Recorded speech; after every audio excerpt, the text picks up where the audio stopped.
Hello. So today, the usual, going to chat about a few different things, paint some more minis, get some more guys ready to go for my next solo mission on Frosthaven. Um, but I was just thinking about that. It'd be kind of cool if I started mixing in some other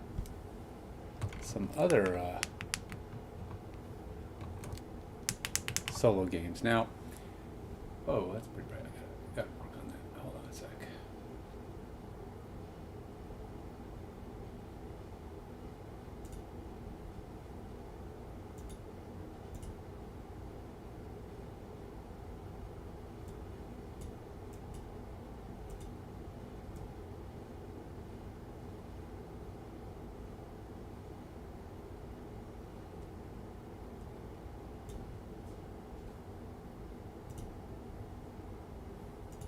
Maybe that's a bit much. As I try to figure out a way to get more light down on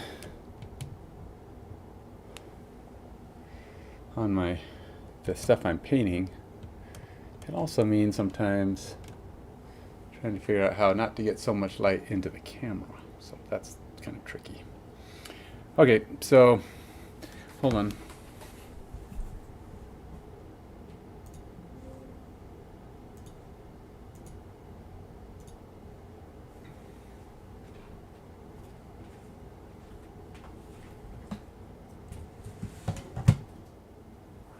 I had considered now playing an actual Frosthaven scenario today. I have a little extra time. I thought, well, I want to play another scenario, but I also need to get a little more paint on these guys, on various minis that I want to get involved, which means I need some skeletons that have some paint on them. I have these guys here.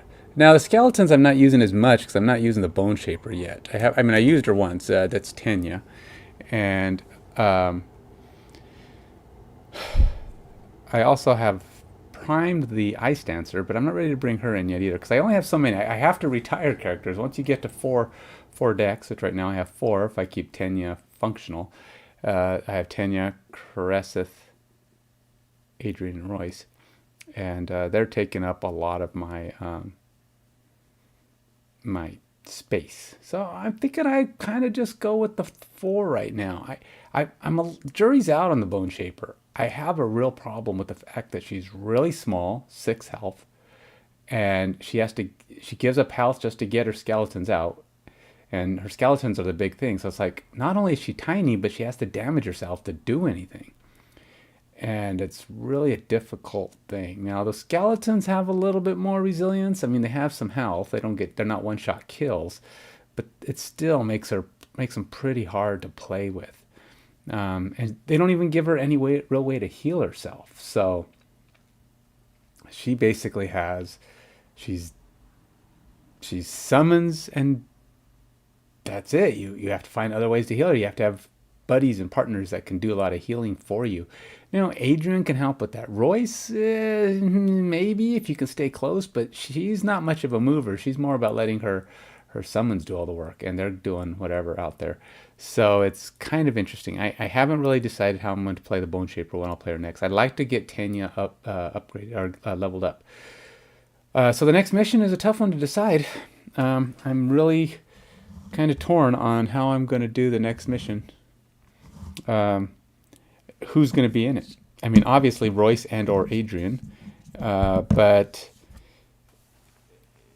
the question is who's going to be the secondary. It's either going to be both of them, the two stars of the show, the two stars of this mission, or it's going to be Tenya, who I'm trying to level up. Adrian just leveled. I'd like to try out her new levels. Royce leveled also. I don't think he's actually had a chance to go out with his new level yet either, being a level 4. So it's gonna be because the last time when Royce leveled, Adrian and Royce were together, and then Adrian went out with Tenya. So now Adrian and Royce haven't been a chance to get together. But now at both level 4s, that means their scenario level is going to jump to 3, which is going to be the hardest they've ever had to do. They will be doing, let's see, that's a average of 4 plus 1 is 5, 2.5, 3. Yeah, so they'll be doing a level 3 mission. So that'll be interesting. Even though they'll both be 4s, the missions are going to get harder, which means all the creatures are getting bigger, stronger, probably have more powers. Who knows what we'll be running up against? So that'll be quite the thing to deal with. So having trouble finding some good light on my stuff here.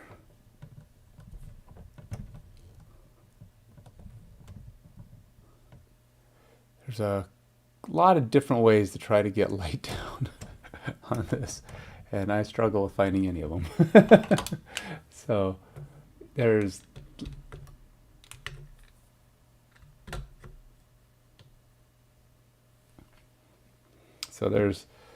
light that comes. I got to be careful about how this works because it will come off of its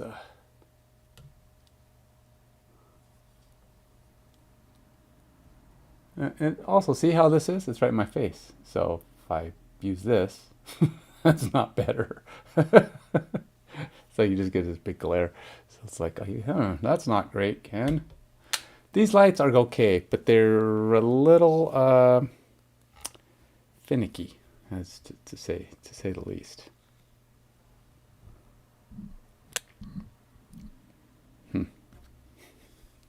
I don't know. Alexa, turn on Captain Atom. Yeah, that'll add some light without me having to work so hard, I think. We'll do that. Okay. So anyway, there's a lot of other board games out there, and I was thinking, I like the adventure games. I like Frosthaven, but I thought, are there any that are quicker, shorter, faster? Now, I'm not saying that I'm going to stop playing Frosthaven. Frosthaven is still my go-to, but if I just want to change it up a bit, it'd be kind of cool to kind of see what other options are. I've actually been looking into trying to see if I can get some sponsorships for this stream or my other. Hold on a sec. I do got to make sure I'm on the right stream here. I'm not.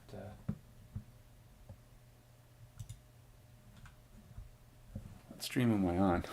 Got to make sure I'm not streaming to my workout stream again. I did that last time. That was a pretty cool trick.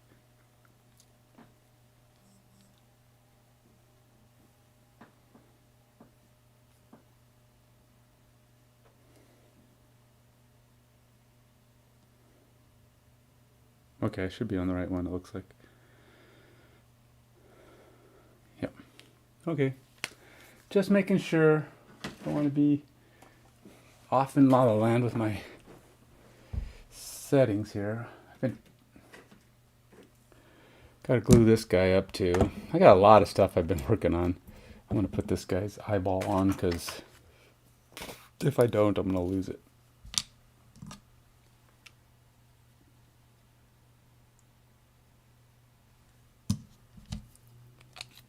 This super glue is crazy liquidy. I like the gel way better. I don't know why people don't like the gel, but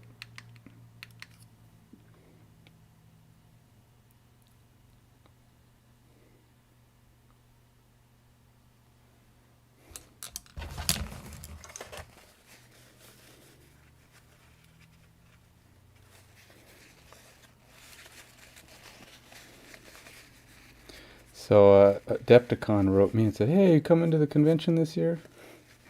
I don't know. I wish I could. I don't have any product right now. I want to go so bad. I've been wanting to go to Adepticon for a couple years now. And we can't get our Kickstarter launched. It's really a bummer.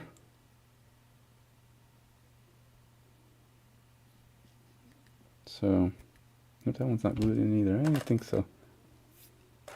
It didn't feel glued in. It just looked not glued. Some of these other ones are probably not glued either. I just put them in.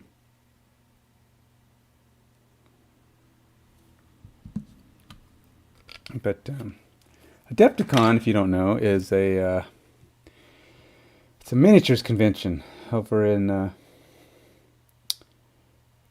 Chicago. It's actually in Schaumburg. Schaumburg, Illinois. It's 20 minutes from Chicago. And It's a really cool convention. If you're into anything minis, if you paint minis, do they have painting contests there? They have every kind of mini you can imagine. Like Cool Mini and Out, of course, goes there. Weird Games goes. Everybody who's anybody in the miniatures world is there. I think even WizKids will show up, of course, because they do a lot of miniature stuff. So yeah, there's a lot of these guys over there, and it's really cool. And they have tournaments, and so if you're into the games themselves, of course, you can go there and get in on their miniatures games.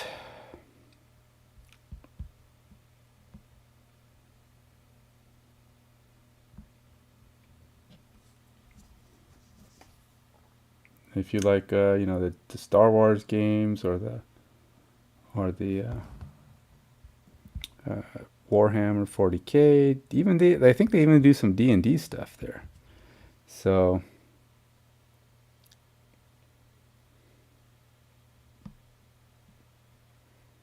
they have it all. Yeah, my paint really dries out in this thing. It keeps it moist. I mean, the paints aren't dried out yet, or at least not the ones that I had any significant amount of. But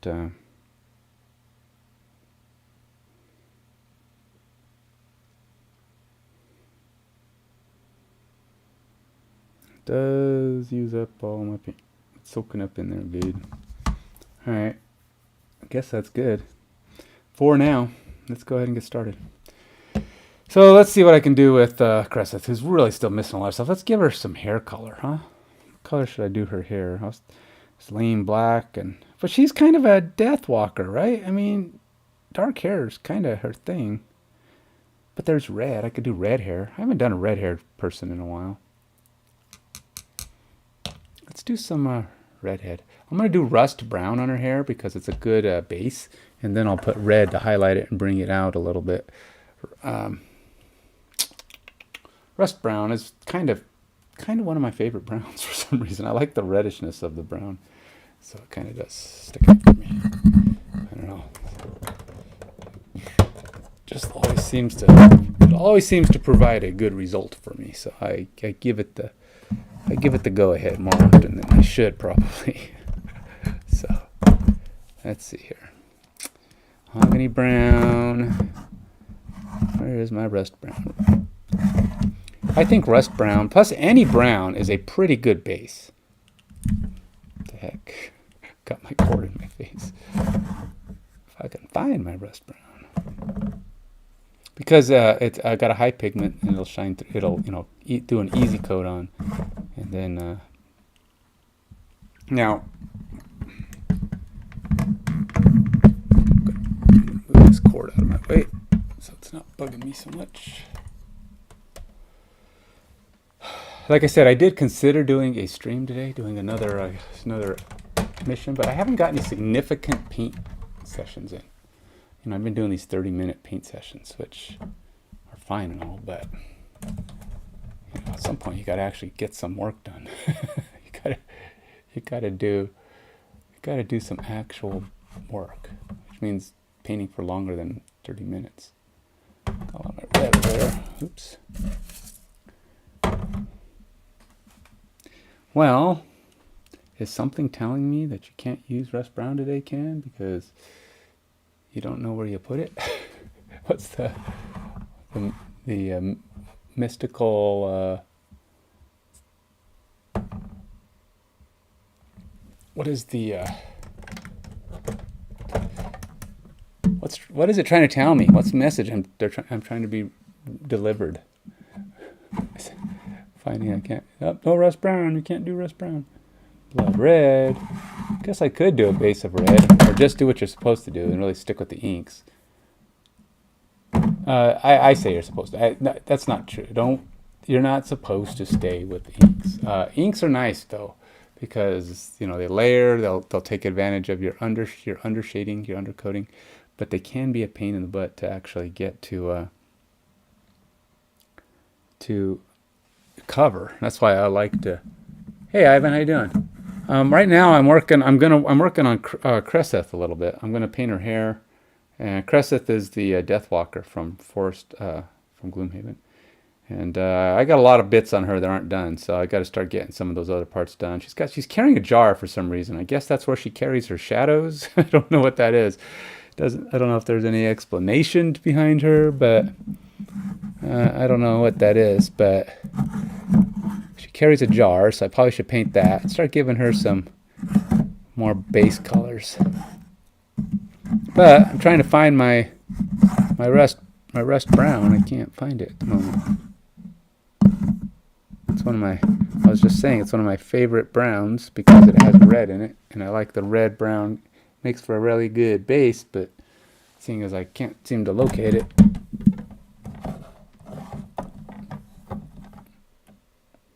Pull out my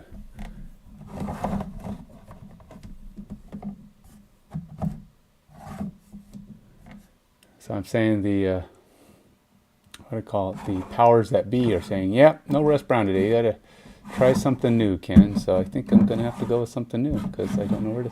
And as soon as I start painting with it, I'll be reaching for another color, and I'm like, "Hey, look, there's rust brown."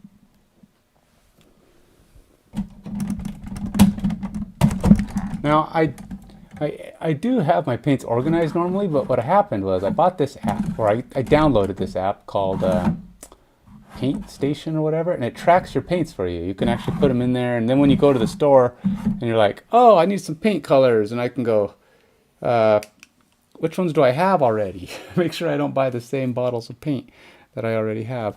And so I started loading them up. So in order to do that, I had to move the paints that because I didn't do them all. I should have done them all at once, but it's a time-consuming effort.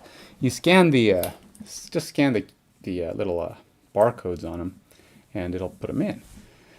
So I started pushing them off to the side, and so as a result, they were kind of getting all disorganized because obviously that's not the best way to be organized. And so, yep, all right, so we're not using rust brown. For whatever reason, I can't find it. Don't know what I did with it. So we're going to try to do what I guess I should have done to begin with. Just use a brown ink or even a red ink. Try to get a base color on for her.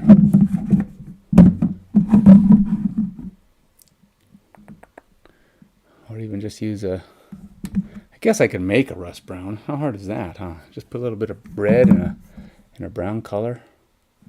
That would probably do. How about if I just use, that's probably the best way.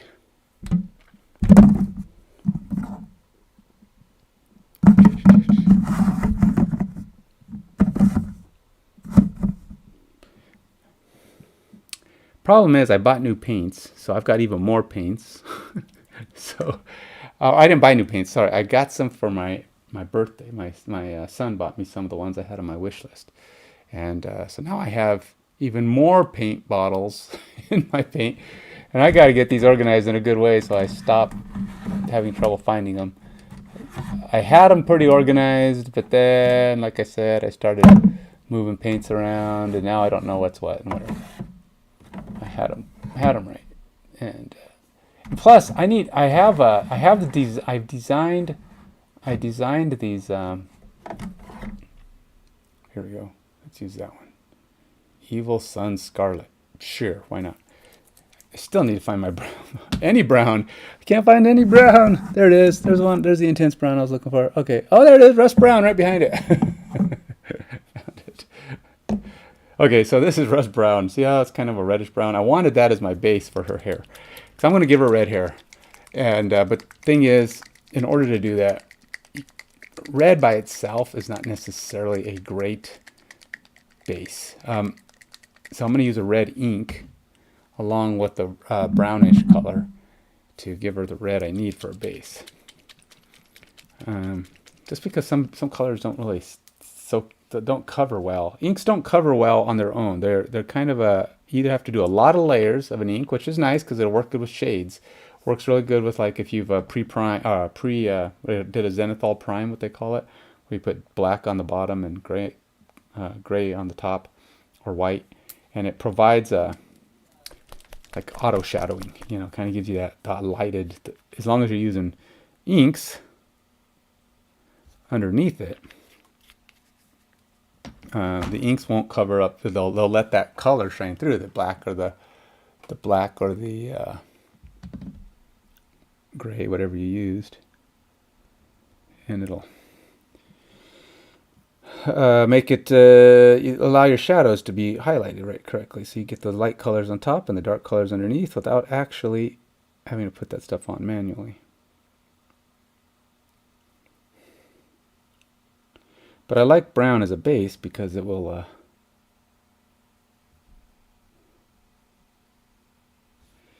it just covers, it just gives a better coat. It'll get, that first coat will be more thorough.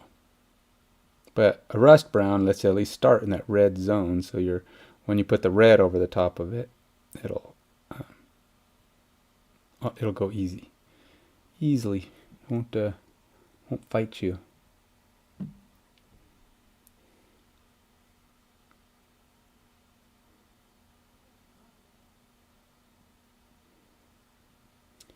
So yeah. Anyway, I was talking about trying out a new solo game, just to have some mix, something quick. Like if I have an hour to play instead of the 2 hours it takes to do a because there's been a few times where I want to stream, try to get another game in, but I don't have time for a whole scenario, or I've already done my outpost phase, which is the only short thing you can really do, and then I can do part 1, part 2, part 3 of a scenario, but I'm trying to avoid that, like do the first room, second room, last room, whatever. And just because that's kind of clunky. I mean, I don't know. I mean, I could record them and then just upload them, but then I don't get to interact with people. So I only record them when I've decided that I've played it too many times. And I'm like, all right, people are getting bored of this one, so I'll record it, and then when I beat it, I'll upload it afterwards. And so I don't want to bore people with my umpteen gabillion failures.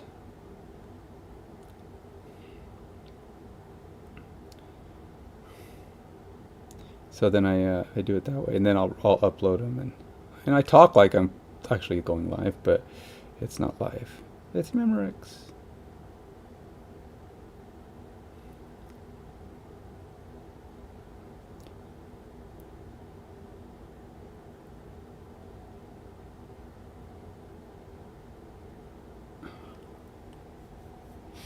Mostly adventure games, other adventure games. There's just different ones. I saw some. I did like a Google search. I was like, top best solo adventure games out there, best solo games, and there was one. I was actually made by Steamforged Games, and got really good ratings, and it actually looked kind of fun. A little, not maybe a little Frosthaven-y. I don't know. I mean, and it wasn't a bad price. It came with a lot of minis, which for me, that's like, ooh, minis. For $100. Came with like 50 minis. So if you think you're just buying the minis, even if the game turned out to be crap, that's like $2 a mini. I'm like, that's actually really good. Now I don't know how good the minis are, as far as quality and stuff, but still, I was definitely intrigued. So now 100 is a kind of pricey game, but I don't know, because it's kind of pricey in that I just don't really have money, because this is a hobby, not a job. I don't actually make any money on it, so I have to have that money. So maybe I'll have to go do some door dashing or something. go do DoorDash, make myself $100, and then I'll call that my new game fund. I do that a lot. I'll like say, all right, it's not in the budget. So if I go DoorDash, I can call whatever I make on DoorDash not in the budget, and then I'll buy something I need or I want. Then I don't have to feel guilty spending money on stuff that's not in the budget. But yeah,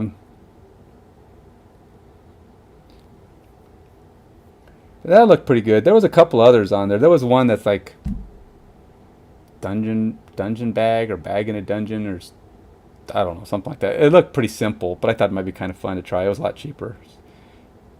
People said it was a little too simplistic. I don't know if I like that, but we'll see. I'm trying to figure out where her hair actually is. She's got like feathers on her hair or some kind of thing on her hair. And then I'm trying to decide if she has ears. I think she does. She has pointy ears, I think, which is going to make going to make painting this a little difficult because they're really small. Her ears are tiny, tiny. And I didn't know they were there until just now. Which is impressive because they're small. They're identifiable enough. Sort of. Yeah, they're kind of, sort of. I think she's got like owlfish ears. They look like these little pointy triangles on the side of her head. I assume those are supposed to be ears, but they don't stick out. They're kind of like in her head, so they're throwing me off. I can't quite tell if they're supposed to be ears or they're just like weird claws. I don't know. I'm sorry if you can't see. Hopefully I'm not blocking the... I do tend to get in the way of the camera sometimes, so I apologize.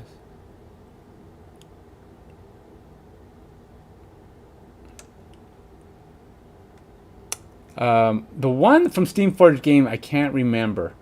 I think I saw it on a list like top solo games of 2023 or something, and I was looking through. I think I might even still have it on my computer. It's probably.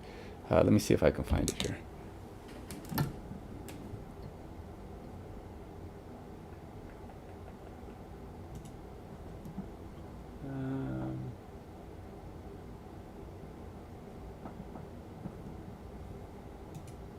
Nope, because I was looking at it on my phone.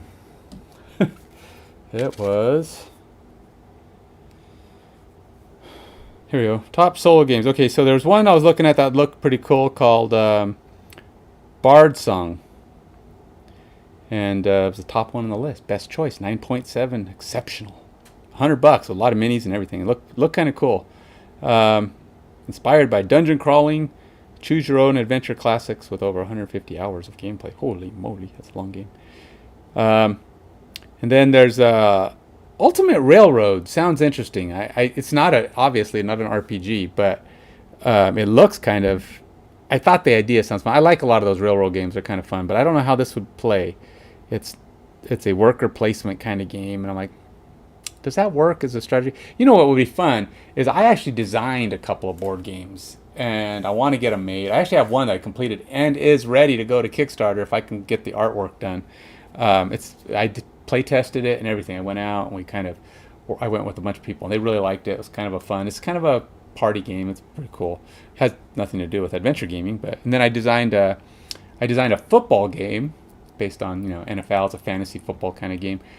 Plays really cool, but it's kind of long, and I'm trying to figure out how to shorten it. I don't want the game to last forever, so I'm trying to see if there's a way I can get it down to an hour play instead of like 3 hours, which I know about the length of a football game. But it came out really good. It's totally different from anything out there, and so that's another game I'm hoping to optimize and get it ready to be made. And then that one I play tested with a couple people. They liked it, but they probably the same feeling that some of the plays are kind of finicky, fiddly, just a little long because they take a while to play. But you have the full gambit of how football plays, and it's pretty fun. If you like football, gotta like football. If you don't like football, then it's not for you. The other game, I designed 4 games, and they're all at various stages of complete, and I want to get them all done. I mean, it'd be kind of fun to finish some of those and get them playing. One of them has a cool new mechanic that no game out there has, and I'd like to get that.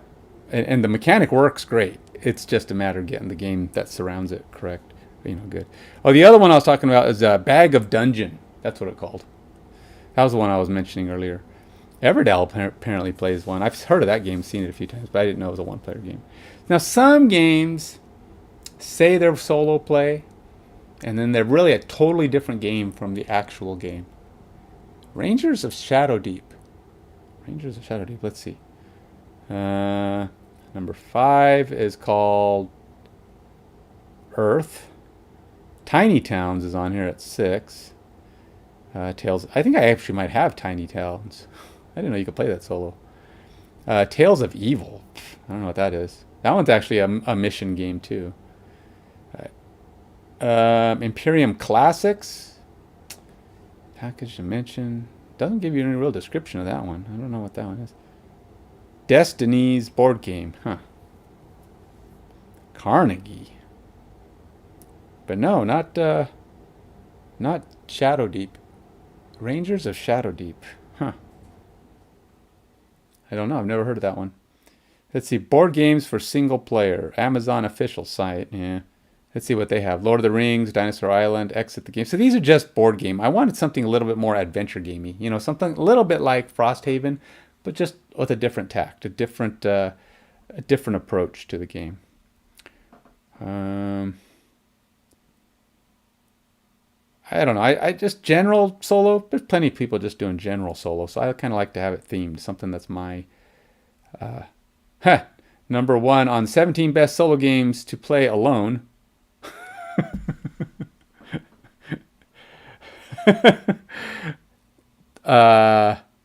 If you're not playing alone, is it a solo game? Or do you just have someone there watching you? I don't know how that works. Best best solo board games to play alone. Hmm. Okay. Best solo. I want to see the list of best solo board games to play with other people. I guess technically it's not a board game. It's considered an adventure war game. Oh, that's the one you were talking about, the Rangers of Shadowdeep. So anyway, the best solo board games to play alone, apparently number one is Gloomhaven. Terraforming Mars. I've played that a lot. I've got to a point where I don't really care about it. Not solo. I don't play solo games. This is what's weird. I mean, I'm surprised people looking at this stuff, to be honest. What I actually thought about doing was actually getting one of the D&D adventures and playing one of the, they have solo D&D adventures that it kind of gives you the rules and how to play it with this, whatever the book is or adventure that it is, what monsters it is and how they play. And I've heard some of them are pretty good. I'm actually thinking of taking up one of those. And I can use my own minis and stuff and just play that. But that sounds like those would be fun. But I thought, see if there's any games out there that already kind of market. Scythe. I don't own Scythe. Arkham Horror, Aldrich Horror, Lord of the Rings, the card game. You can play that by yourself? That's weird.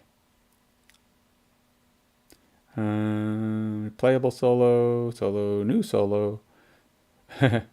Most replayable solo board games. Top 100 solo games according to one player guild. Huh. The 14 best solo board games ranked. Spirit Island is number one. Gloomhaven number two. This is obviously before Frosthaven came out because we all know Frosthaven is the new number one. I don't know. Maybe not. Single player board games. Gloomhaven is on there a lot. Not a lot of these are adventure games, though. Let's see. If I go up here and do what I actually said, instead of being best solo adventure, how about solo RPG?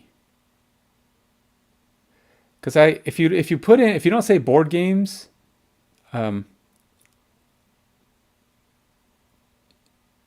you don't say board games, you get a bunch of video games. So, how about tabletop? I'm totally digressing here. I'm not getting any painting down. I got to get back to it. So, tabletop RPG games. Sure.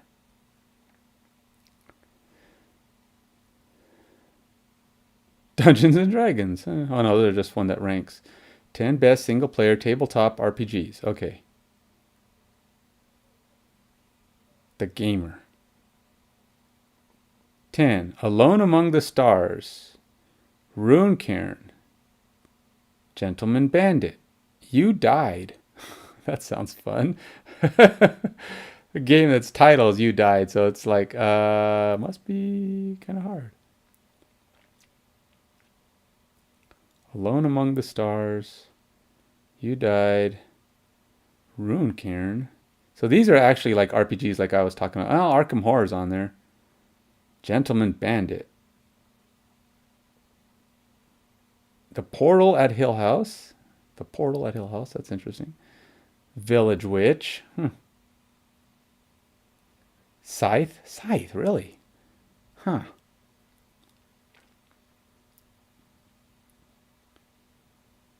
If you want one of them. Mythic.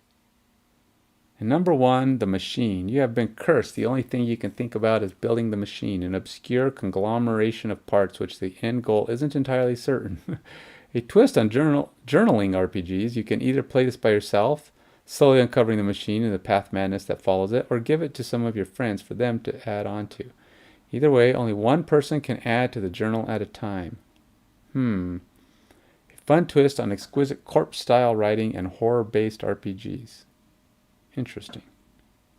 Interesting. Anyway, so that's what I've been doing. I've been looking at some of that stuff and trying to decide what would be cool. Now, there's plenty of board games that the people are turning into video games. And I'm like, I have friends going, oh, they made a really good video game version of this. I'm like, it's not what I'm looking for, thanks. It's like, if I wanted a video game, I'd play a video game. There's video games out there that are designed to be good video games. I don't want to play a board game on the video. Now, granted, it'd be easier to stream. If like Frosthaven was fully digital and I just went on there and played that, I could do that. But it's like, that's no fun. The whole point of a board game is to play a board game. Now, I am kind of beating my own head and playing it by myself. I mean, I like to play board games with other people. That's why I play them.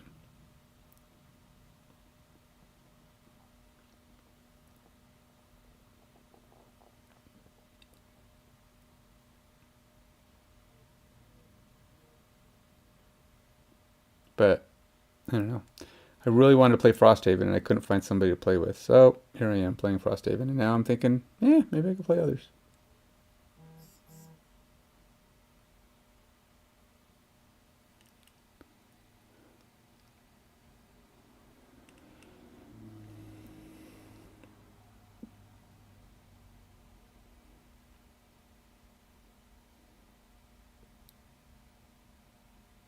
This girl has a weird head.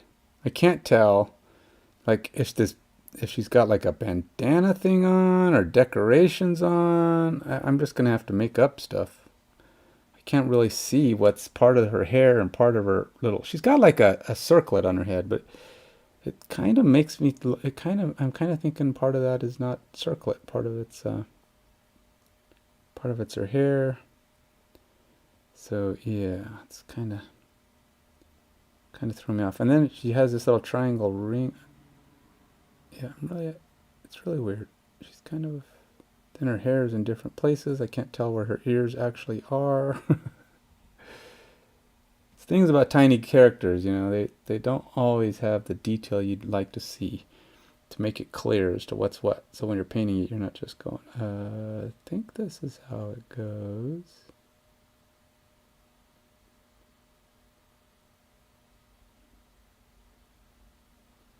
And then I got to paint her circlet. And then I can't tell. Like I said, her ears. So she's got these little earrings things. But the ears, like I said, are kind of wonky. So I can't tell what's ear and what's the earring.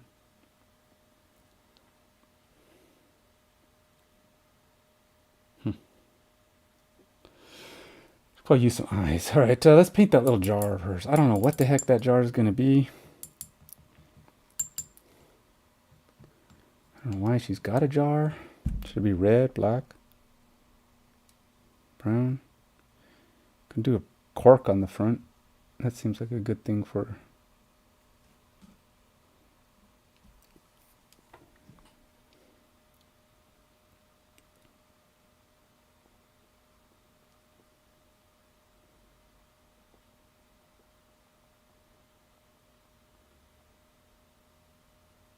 It's got a weird, like I said, I don't know why she's carrying a jar.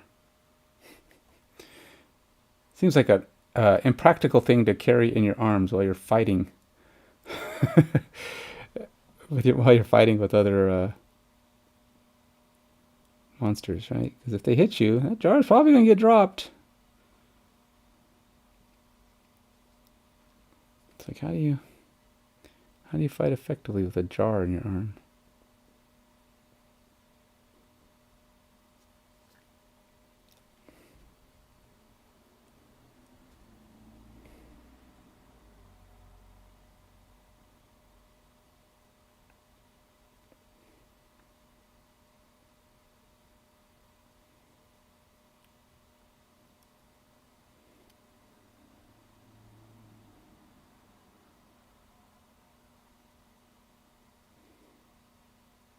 Sorry, I'm in focus mode here. Hold on, I'll check my chat in a moment. I have to try not to get paint everywhere that's not supposed to be.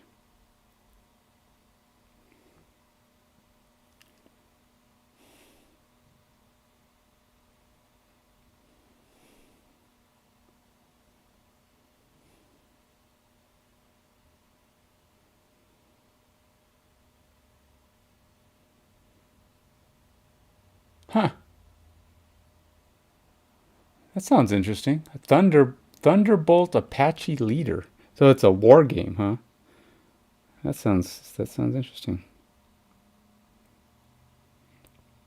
War games are one of those things that I've always like thought one day I don't think so. And then other days I'm think that'd be kind of fun. I don't know why. It's like one of those things that I can't quite tell what my interest is.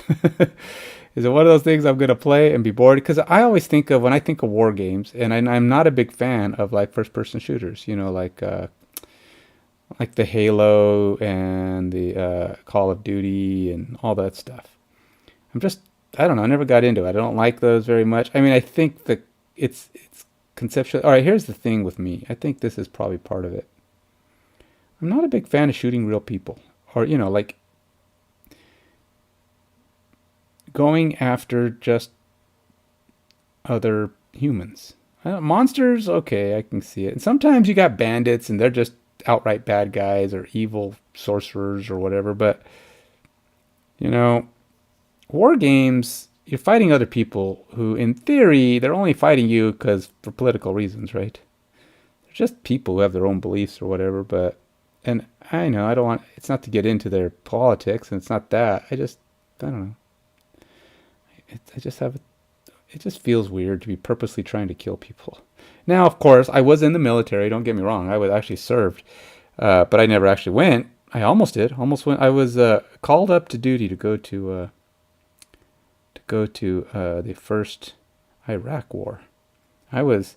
We were packing up, and we had all our stuff together, and we were supposed to ship out like the next day. I mean, literally, we had all our stuff together, and we had our itineraries for flying. Because where we were going. Well, we were actually going down to. It was, itinerary is kind of a rough statement because it's all military operation, right? So we were going to go down to Fort Lewis, and they had planes for us to catch, and and we were actually flying. Part of it was going to be out of the airport because that's where they have the first leg of the flight, and then so we were all getting ready to go.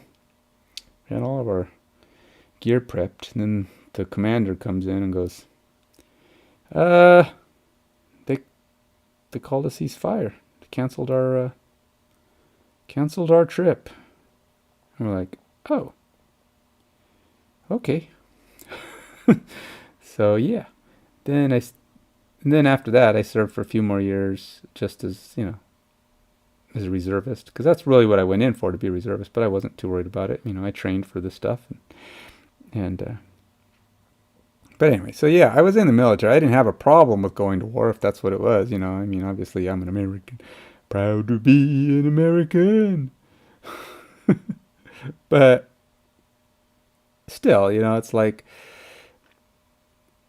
why purposely look for trouble? why do it on purpose in a video game? So I don't know. No point in doing it if you don't. If that's not what you're called to do. No point in making a reason for fighting. So yeah, that was my reasoning. It's not a good reason. I still think sometimes war. I like the idea of war combat games because there's a strategic element to them, and I like strategy games. And contrary to my success on Frosthaven, I'm actually quite good at most of those games, at board games in general, because I'm very good at figuring out solutions, and I win, way more than most of the people I know. There's only one other person in our game group of about 7 or 8 people that wins close to as often as I do. When you play with 7 people and you win 40% of the time, that's a lot of the time, because that means all the other people have to share the other 60% of the time.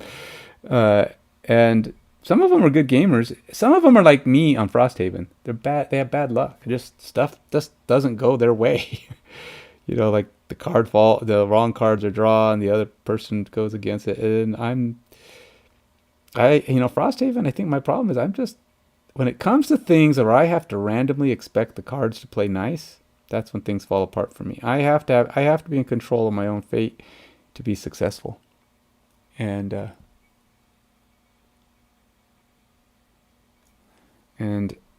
Frosthaven doesn't really let me do that. Now, as I get to upgrade my deck, less and less is the game going to be able to control my success, right? So hopefully, my logic that I use when leveling up and stuff will help me to render some of that luck aspect less of a thing. And so that's my theory anyway. I'm sticking to it.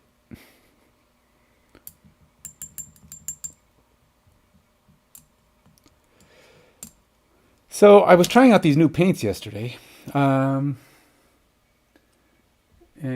let me show you the character.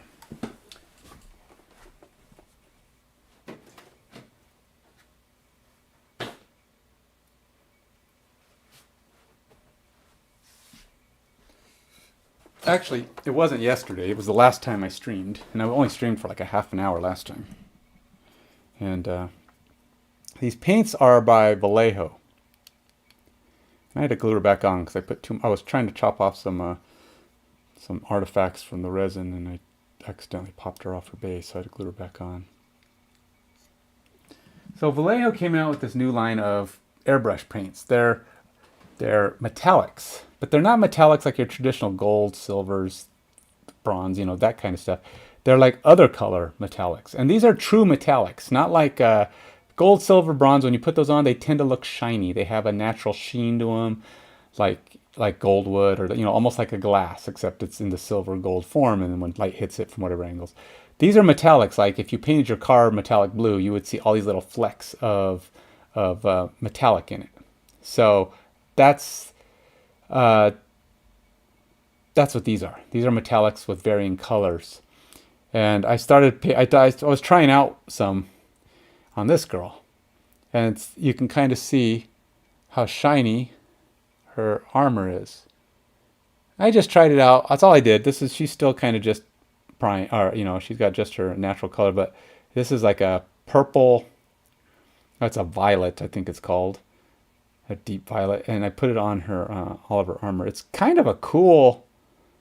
They're really cool, but it's very metallic. You can really see the fine flakes in the material. And I'm going to keep trying to paint her over time, get her a little bit more.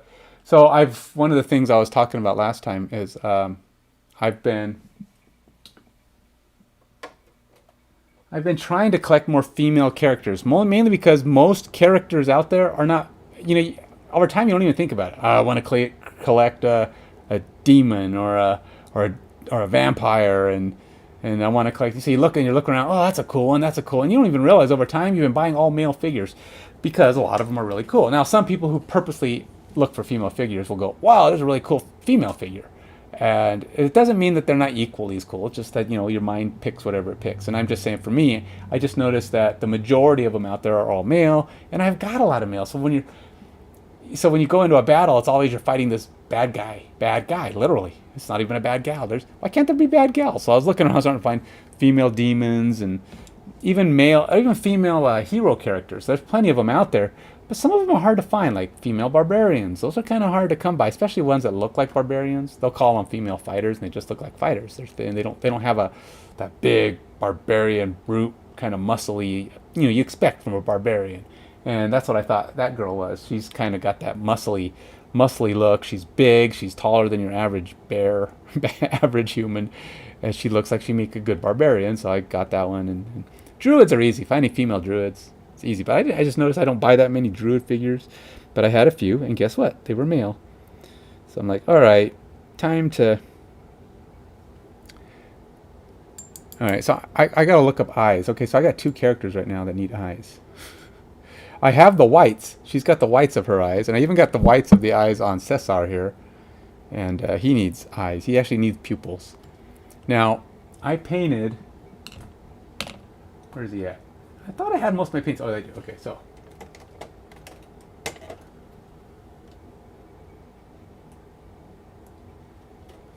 I thought about...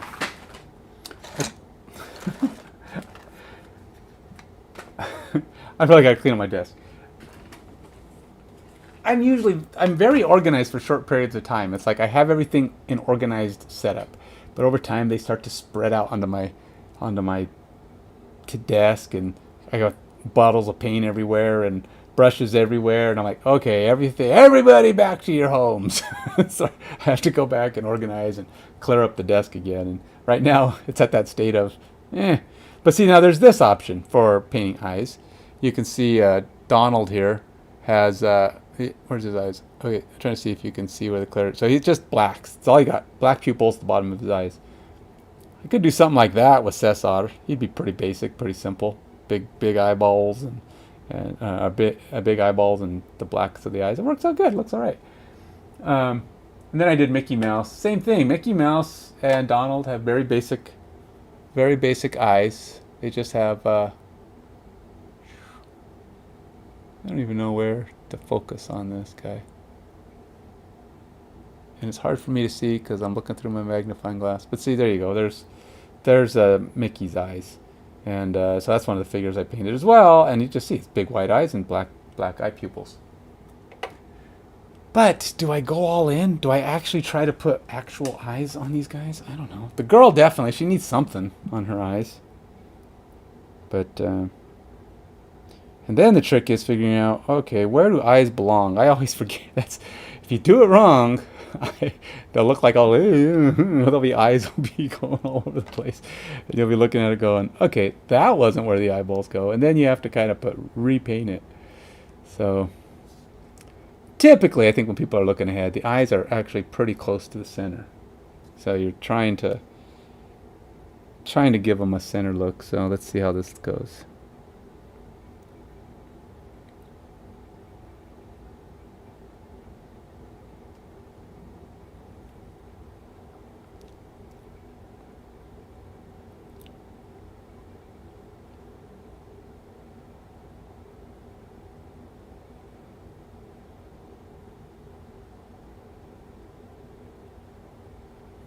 That's another problem I frequently have. Getting the black to not, or getting the paint to not dry before I get it to the character. Which is a thing, because you're only putting a drop on the tip of the brush, and that drop can dry very fast.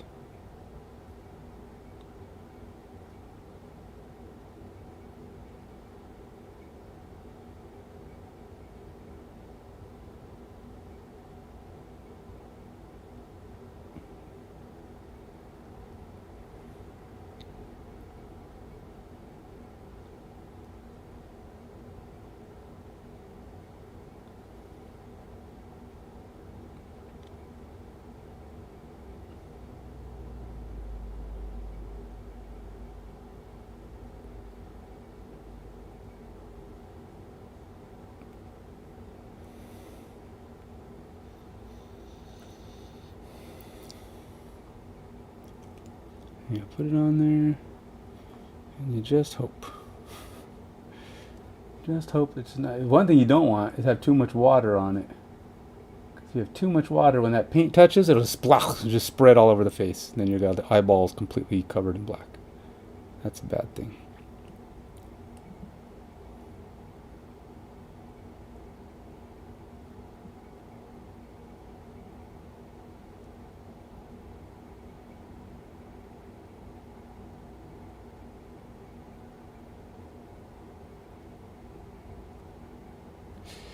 Yeah, see, if there's a couple of drawbacks. I don't want another game that's going to have like 4-hour sessions, because obviously I've got Frostdeep for that, or Frosthaven for that.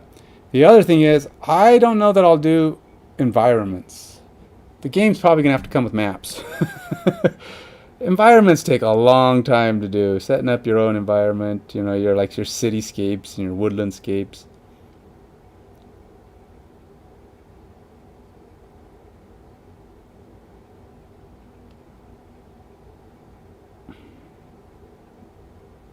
So yeah, see, that's the trick, you know. I don't mind. I don't mind even draw. I mean, I could probably even find maps. If some games are like, they don't care what the map is. They just say you fought these monsters and you're fighting them in a forest. So you just go find a forest map, which is fine. But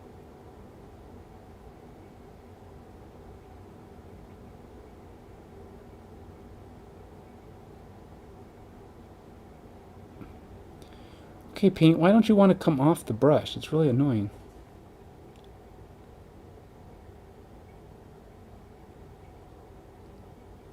It's like I'm touching it. What the heck? It's like it's like dry. Oh, it's so annoying. No, let's see if this is still wet.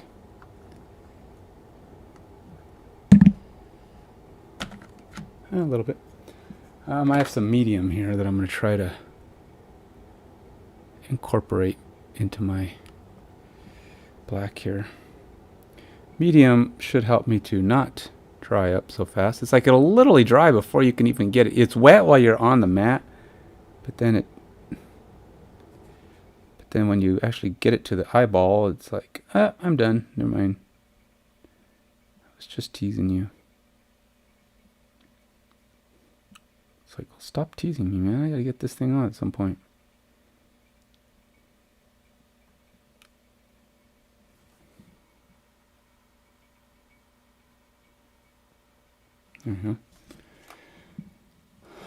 But yeah, playing sessions that are more than an hour or so would probably defeat the point. All right, maybe 2. I could do 2 if they're consistently 2. Like a long session would be 2 and everything else is less.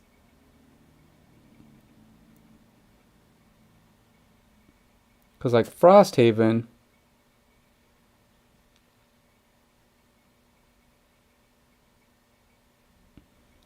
Frosthaven can be done in 2, but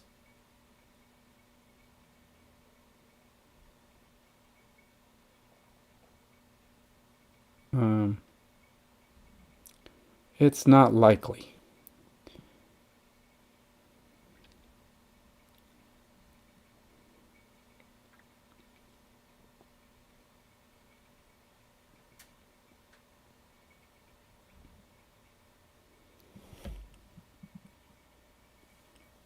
Frosthaven can be done in 2 if like you have the map set up and you've already know the map and you've like done it a couple times and you can maybe get it done. If you go really fast and you're not streaming, you're just picking your stuff and you're not trying to do any role play or anything. You're just like pick a card, go, or maybe you just know the thing and you're just doing it. You can do it.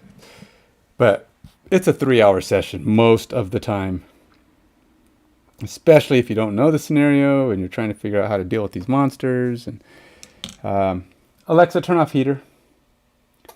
It's just what it is. So 2 hours is optimistic, and that's why I didn't play right now, because I want to be done by 9:30, and I was going to do a session. I was like, no, I won't get set up until 8, and then I'll probably won't get playing till 8:15, 8:30, 8:20, and then it'd be 2 hours, and it'll be 10:30, and then I'll have to do 2 parts because I don't want to play that long. So I play one and I go one room. It's like, no, not gonna do it. Too much. Trying to do too much. So yeah, let's just paint. I need to get some paint done.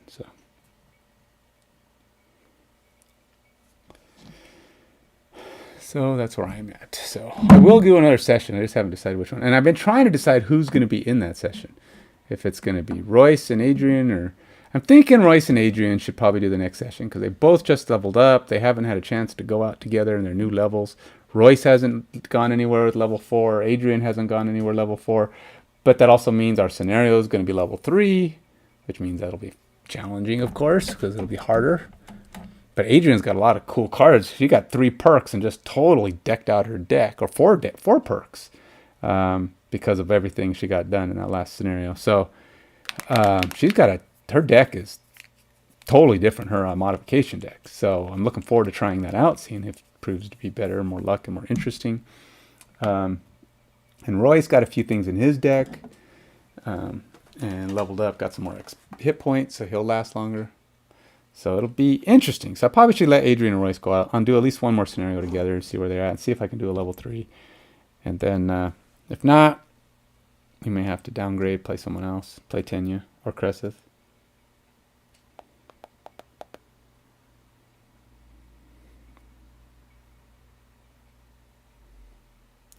Trying to decide what the heck is she wearing. Because these are some skin-tight armor, if it's actually armor. So I'm trying to decide, maybe they're leather boots. but leather boots with like these rings around it. Reinforced leather boots.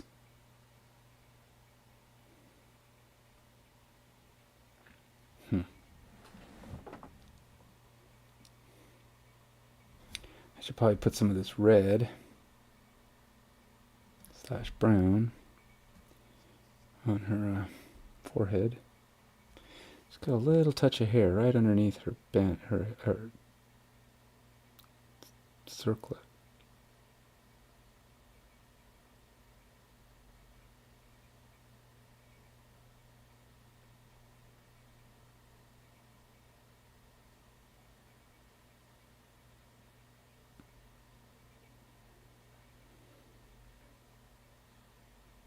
I do have a lot of minis, but don't have a ton.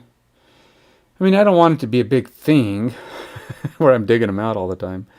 I don't mind finding a few for various reasons, because it's like, okay, you encounter 4 goblins, 3 whatevers, whatever. And I was like, okay, well, where are my goblins? Where are all that? I mean, I can see them, but I had a lot of minis, so it takes a little while. And that could be a thing. So I'd have to read through the scenario in advance, and then it's like, I might do want to do that, because that's not cool.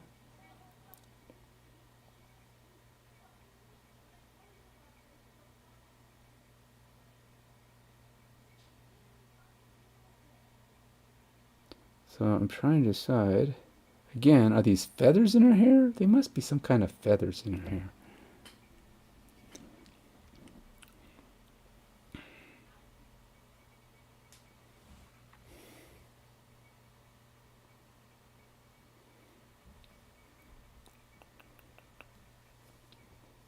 I'm going to have to darken this top part of her jar up.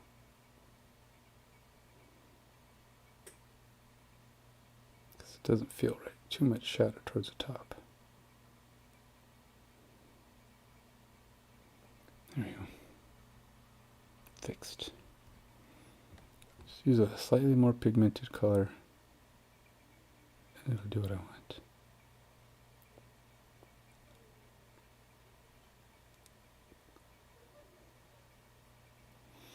Alright. I need to get something for that cork. Does the cork be black? I just hate painting things black because I feel like such a cop-out. Painting stuff black is like, you know, and then I have her face painted, and then her hands aren't painted, and her arm ain't painted. Why did I only paint her face? It's like her skin's supposed to be all the same color. What the heck? What was I thinking, man? What was the plan in that, Stan?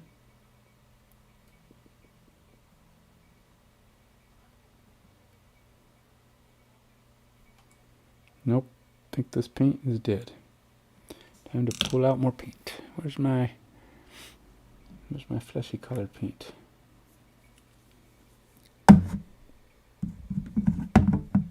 Japan uniform. Dark flesh. Here we go. We'll go dark flesh. One thing they don't really have are fleshy inks. You know, thin inks.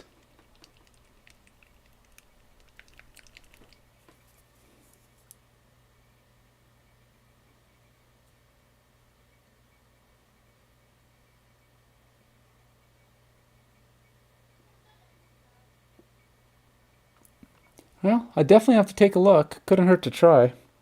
And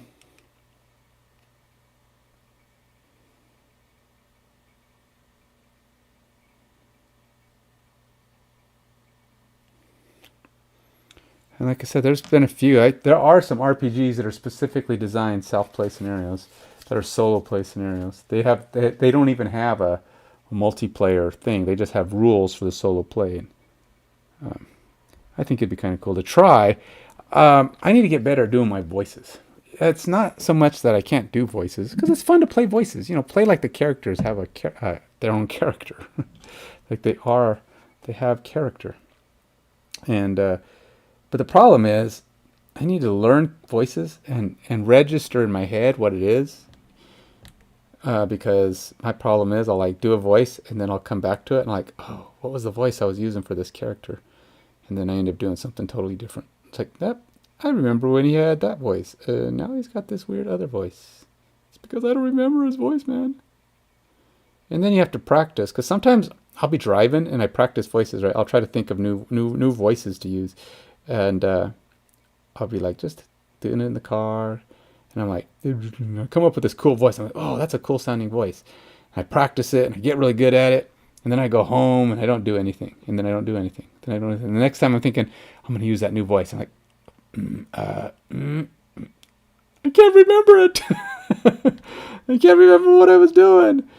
I spent 20 minutes mastering the sound and how good it sounded, and I was like, oh, I want to use that voice, but I can't remember it. It's like I can't make my voice do that no more. It's weird.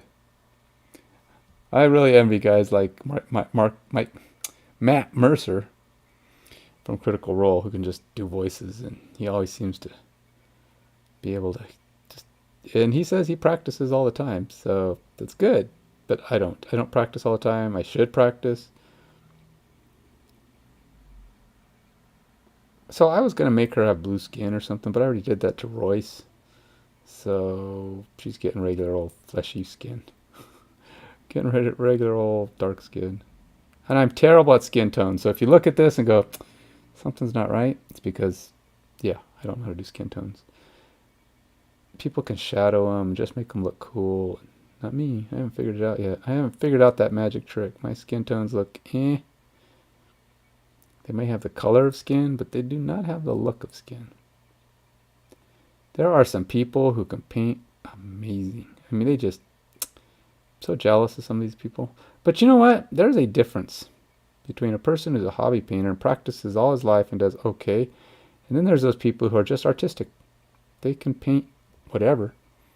They can come in, paint for the first time, and go, this is my first time painting and a miniature. And then they go, and then it's just like everybody's like, you liar. Hey, no first time painter work. It's like, it is honest. And I think it's possible. I think it's very possible that some of these people just are artistic. They might be first time painting a miniature, but, you know, they went to art school and they painted, you know, other stuff, and they just have artistic minds. And I think it's not that hard to paint if your brain already can do skin tones and it's just, it's in your nature. And yeah, I think it's possible. It's just jealous because I can't. I have a,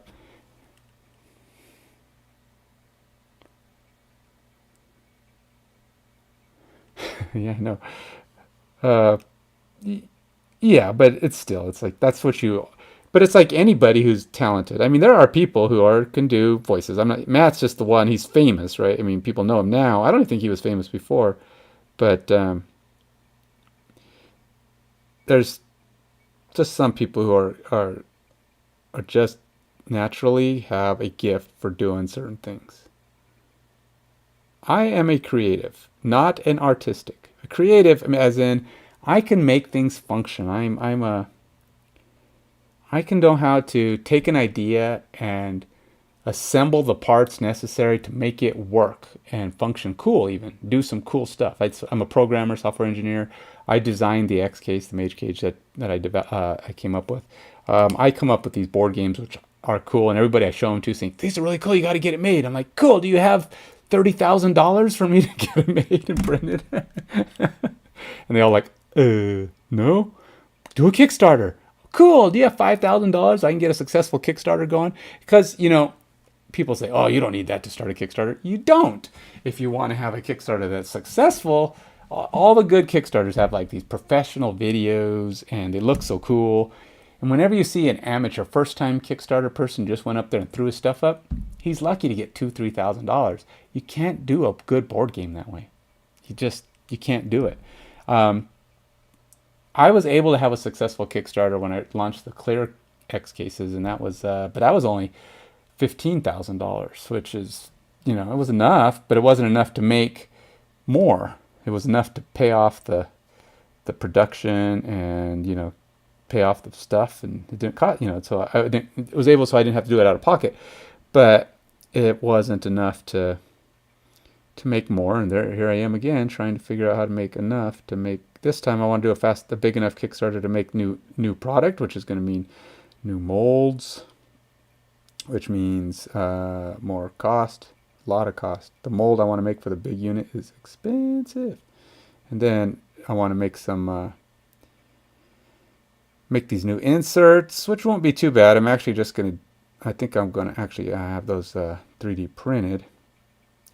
And I may actually just print them myself, because I don't think enough of them will sell that I need to do a mass market print of those. Plus I can print more as they're needed in the long run. So I'm just going to buy a good 3D printer as part of the Kickstarter.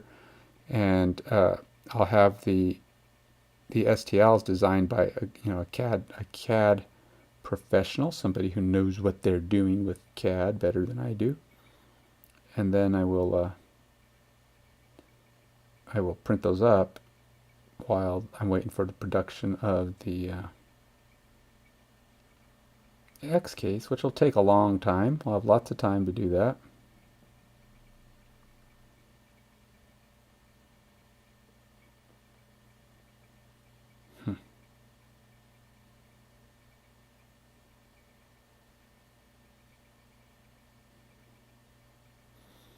And so I'll get all the inserts done and printed and ready to ship. And then when the product arrives, I can pack them all up and get them out to people. And I've already done this before, so it's not like I don't know how to get a product shipped. I've shipped, so far I've sold, how many of these cases? Something in the 15 to 20,000 number, something in that range. Somewhere between 15 and 20,000 cases I've sold. But it's always a new production run, and I want to do that with, this time I don't want to do it with my own money.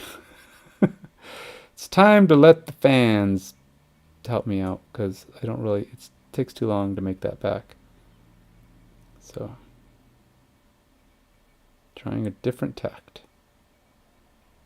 I actually thought about doing a Patreon where I just say, hey, if you want to help out, back me on this Patreon, and that money will 100% go towards making these cases. But it still take a while, but at least I'll start having the money right away, and then maybe I can start, then maybe once I have enough, I can put that money towards doing the Kickstarter video and start doing some Kickstarter advertisement, actually start moving it forward using a Patreon setup instead.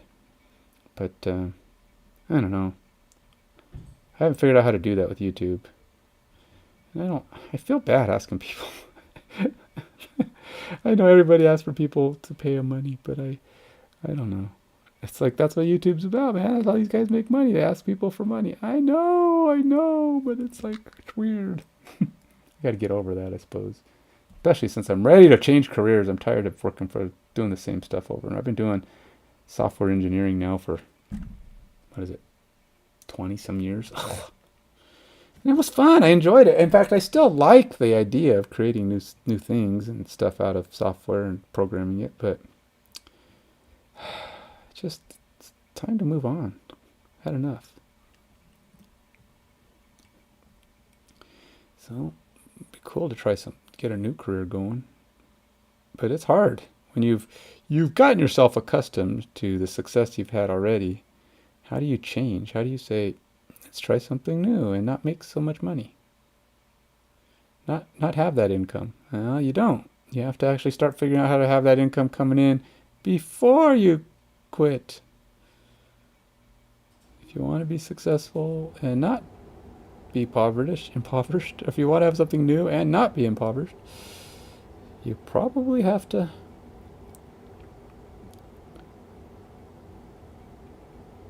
figure out how to start making money before.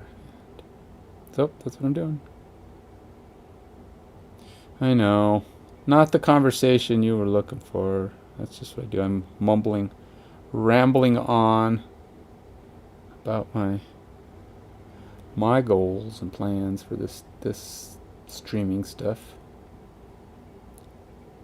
Yeah, this girl's got bottles all over. She's got a little pouch there, and a little bottle there, and she's got a bag there. I don't even know what that is sticking out of her bag. What is that? I don't know what that is. Why would she have that? What is it her bag got sticking out of it? Weird. Cannot make out what that is. Feel like I should cut it off. I do that. If I see a part that just doesn't make sense, I'm like, cut it off. Get rid of that. That's not supposed to be there. She's starting to look more complete now that she's got kind of eyes. Definitely don't want to give people too much of a close-up on her eyes. Because her eyes are not great. It's like, trust me, their eyes, they look fine. You don't need to see them close. What time is it? 10 to 9. I got a little time. But this is the thing about painting. It's a slow process, and you really kind of have to just do it for fun. There's people out there who can pop. They'll do like 3, 4, 5 minis a day. They get a mini done in an hour, and I'm like, dude, take a breath. And they do a good job too. It's like you're looking at these people go, and they're just like, done, next one, done, next one. I'm like, dude, it takes me a month to do a mini. 50 painting sessions in a month, and that's fast. I like some of these guys. Look, I started Adrian and Royce back when I started the Frosthaven campaign back in December. Neither one of them are done yet.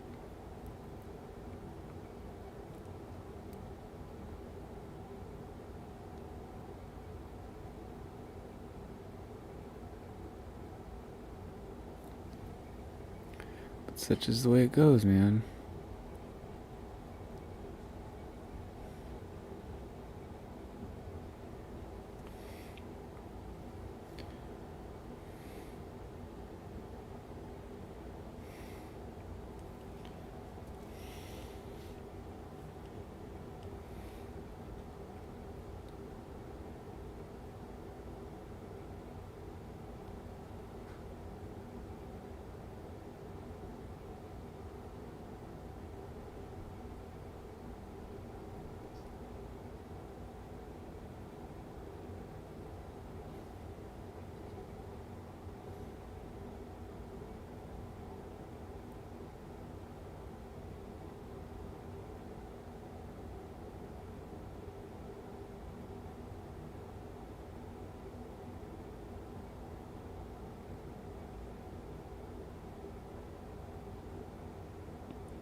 Well, it's better. Kind of fixed her eye a little bit. Not as much as I like, but this white doesn't want to stay wet long enough for me to use it.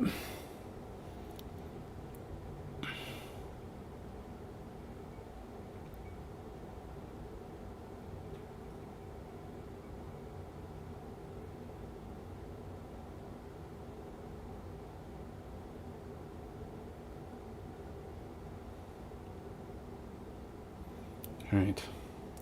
Have to be happy. Happy enough with my kind of crazy eyes. No, they're not crazy. They actually look pretty good.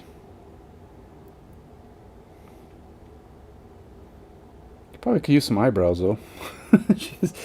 she has eyebrows there, but they're just painted flesh color right now. I haven't put her eyebrows on, so she probably should have red eyebrows like her hair, huh? Why not? Right? Chicks with red hair have red eyebrows, right? Or are they usually blonde? I don't know what color is the eyebrows on a redhead. You know, I never actually paid attention. They gotta be red, right? Right?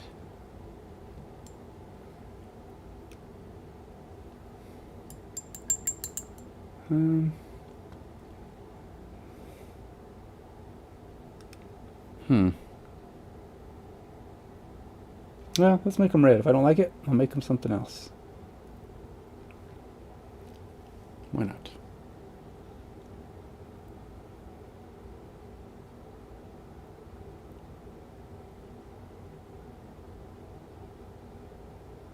Oh, it's kind of wet.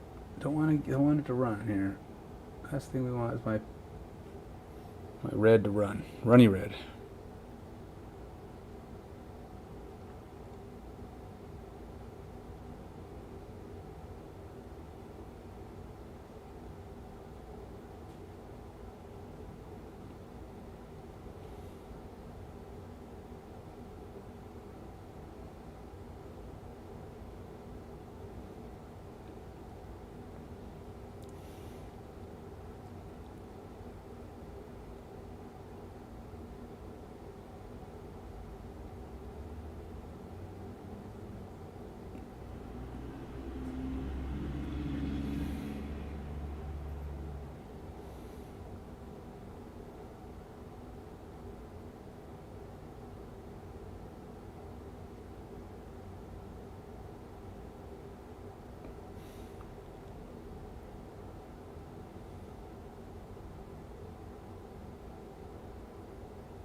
Yeah, that's kind of what I was thinking. Maybe a little bit blondish brown, like a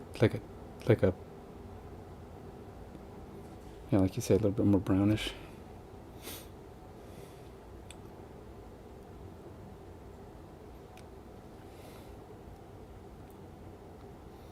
So I'm using my brown red that I used to base my other color.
Things about painting too.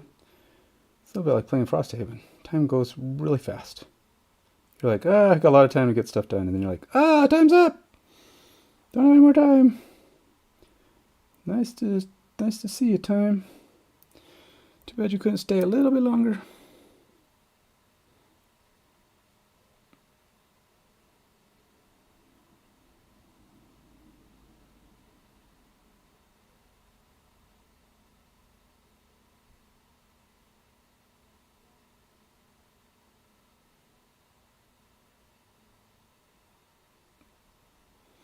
So I just got done watching that Physical 100. Another viewer directed me to it. I just got finished watching that on Netflix. It's pretty good. I told him, it's not for me. I'm not big on those contests, those reality contests that people do. But then I went upstairs and I'm like, let's see what can I watch on Netflix, because I was done streaming, and there's Physical 100. I'm like, yeah, that's all right. I'll watch one episode just to say I did. And I was like, oh, okay. Next thing I know, I streamed every episode they had at the time. Watched every single one. I'm like, huh. It was 1 o'clock in the morning because it was a Friday. And I'm like, I guess I did like it a little bit. Yeah. And then, just recently the winner. It wasn't anybody I was rooting for. I mean, the guy who won was just one of the crowd. I didn't even remember who he was. I was like, who is this guy again? Interestingly enough, all those people look pretty fit, but he was one of the more average looking guys. I thought, actually, both the two in the finales, I was like, well, if it came down to what you would look and go, that guy is amazingly fit, I don't know that I would have picked either one of them, just by looks. So it goes to show you, you need a little meat on your bones sometimes to truly be fit. But I do have one qualm. They kept saying how they were trying to find the most universally fit person, right?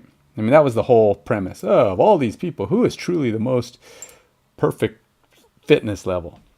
Now, that last contest I thought was a pretty good contest, the rope pull, because it's strength, it's endurance, it's stamina, it's the whole bit. Stamina, endurance is kind of the same thing. But to me, I thought that was a pretty good contest.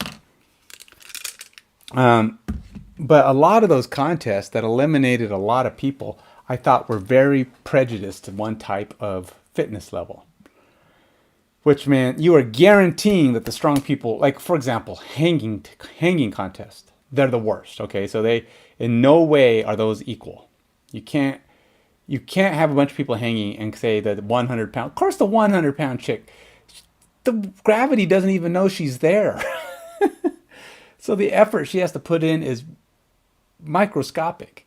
Then you have the 250 pound guy who can lift a boulder, but he's usually not lifting a 250 pound boulder, and he's not holding it up in the air for that long. He could lift that little girl 2 times and hold her. If they had the yeah if they were all if he had to hold these little women up above his head for an hour, he could have done that. But hanging, that's not fair. Of course, it's harder to hold 200 pounds in the air, 250 pounds or whatever these guys weigh. And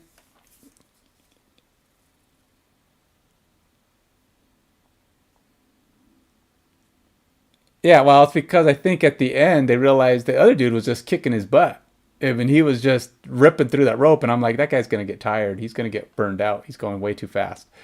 And the other guy is just steady, steady, steady, steady. And I think that's what saved him. I think the fact that he didn't come out the gate and just go nuts, he didn't burn his body out as much. The other guy just got to the point where his muscles turned into jello and lost.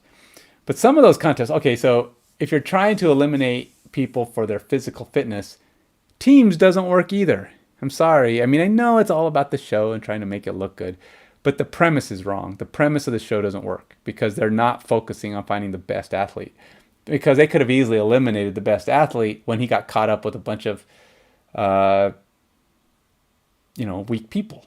He could have been on that team with all the women. I'm sorry, but when they're looking for the most physically fit, strong, endurance, blah, blah, blah, the women had no chance. I mean, that was nature. I'm sorry. I don't care how fit those women are. They were doomed from the start. Just the whole premise of the show, every contest there was just not designed for the women. The only reason that a lot of times those women won is because they were up against either their body weight, which is easy compared to the guys when you're going body weight contests, or they were on a team. That's how they kept advancing. Now, I was impressed. A couple of those girls managed to beat a couple of the guys in the one-on-one kind of wrestling contest. But also, one girl who muscly, strong, you could tell she was fit. She went up against some dork, some dork guy who I thought was like nobody. And the guy wrecked her.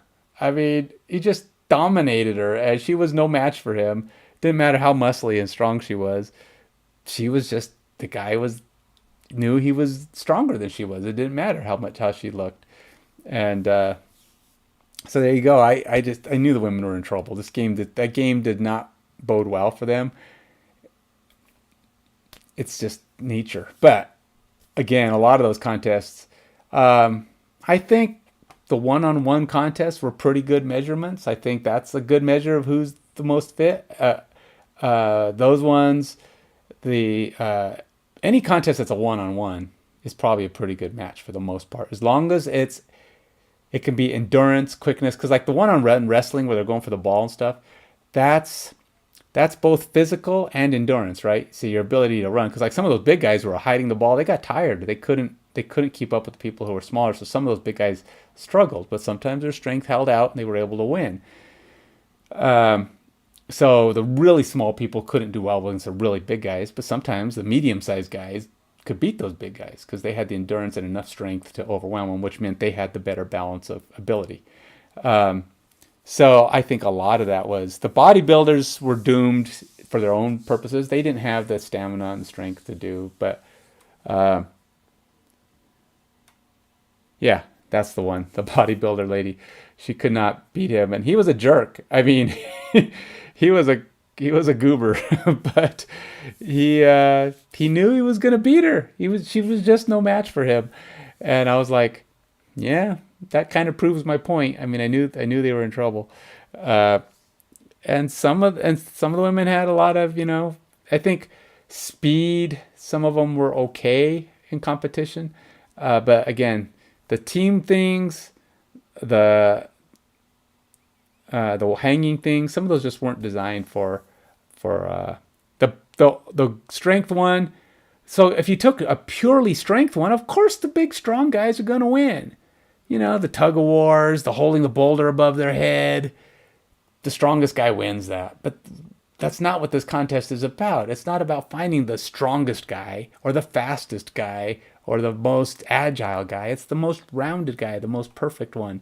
So you're eliminating. So when that girl who went out there to lift the boulder,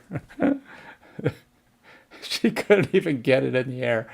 I was like, yeah, she's doomed. I mean, she's not even going to pick that up. But sure enough, yeah, she was done before it even started. But I just think some of that stuff, some of those contests were not designed for the premise of the show, but it's entertaining. That was what the whole thing was about, right? So the guys that came out ultimately did look like what you might think would win the game. You know, somebody who's got a little bit of everything. Maybe they weren't the best at the little bit of everything, but they were the ones that managed to filter out the teams that were successful. Some of the best, I think the most athletic, the best person probably didn't win because they were either caught up on a team that wasn't good or they got caught up in a contest that wasn't a match for that kind of person. It's just one of those things.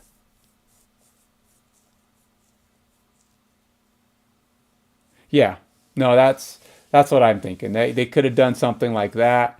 Um, you know, and you can't even say percentages. It's like they try to do the percentage thing with the rope where they held up their body weight or their torso weight or a quarter of their weight, whatever it was. But again, the tiny little people who only had to hold up a 40-pound weight on a big rope, the rope probably held half the weight. That big long rope on their side was probably holding up more than half the weight. So they didn't have nothing. They only had to hold up air, just hold the rope. And the guys who had to hold 150 pounds, the rope wasn't helping them at all. So they're just holding 150 pounds. Of course they got tired. So again, that's not really good. But it's like you say, yeah, some kind of a point based setup would have been everybody one on one. I would have think the whole thing would have been everybody ranks according to their performance. You can't put people on a team and call it a fair fight because you could have a guy who's injured or a guy your team ends up for some reason with three of the women who I'm sorry had zero chance to win this thing. Uh, it's just ultimately it's not going to be a they have to come up with a better way if they're truly looking for all around. And I think, like you say, a point space and some contests that were more one on one. I think they could have been more creative in finding one on one contests. Like the wrestling one wasn't too bad. It allowed the strength guys to try to do something. The quick guys could try to do something. You all had some kind of a strategy opportunity, maybe even a strategic element to it, which makes you a better fit in person anyway. If you can think through it, if there's a strategy that might make you win against a different opponent, then maybe you can solve that, and that makes you a better athlete on the whole anyway. Um, so yeah, there was a lot of things about that I thought could have been better, but it was fun. It was entertaining, and but did you see that one dude who was? They took a break and they were jumping as high as they could, and that one guy could jump like up to his head. I was, uh, yeah, and they did ultimately, like I said, the two guys at the end were pretty much what you would think would have won. I just don't think that they were the best of that set of people. The guy who won was, he was well balanced, pretty good, but I think there were people who were better to just had the wrong contests to compete against because they weren't set up for that type of person. Um, but yeah, like you said, it was fun enough. It was a good show to watch, and I would watch a new one just because. And it did say at the end, "Oh, we'll be doing this more." Uh, Anyhow, oh well, time to hit the hay. I actually have to go back to work tomorrow. I had my big procedure today. That was fun. But now I can go back to work and just get back to the grind, I guess. Maybe I'll do a stream tomorrow. It's so hard to do the Frosthaven things. I think I have to actually have it all set up before, and then I have to figure out time when to do that. And then I have D&D Thursday, maybe. Um, so that might take my Thursday. So Friday, I'm probably doing a movie with my brother. Wants to take me to a movie, I guess, for my birthday. uh, and then Saturday's my daughter's birthday. So I don't know what time that'll be, but well, that'll probably be taking up some part of the day. So we'll see. I don't know. Someday I'm gonna get one in.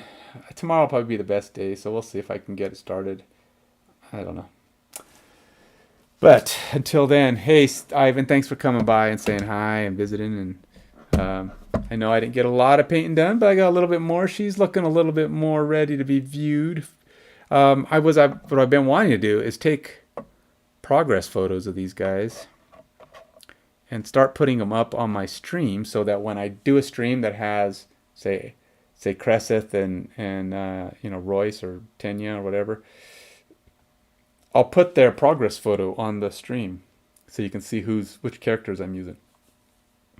And then as each time they get painted a little bit more, each time I update their progress photo, they'll be ready to, I put up their new one. So every time you see that, it'll have a little bit more on it, and you'll know which characters are actually getting played with on that stream.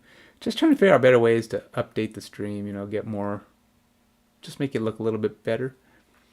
I'm not a streamer. I'm not a YouTube guy. You see that really cool, they got their cool like facial expressions, or oh, or whatever they got, and then they got the face background, and then they got their background and cool letters. And I've done a couple of those. They're just a pain in the butt to do. So I don't want to do that.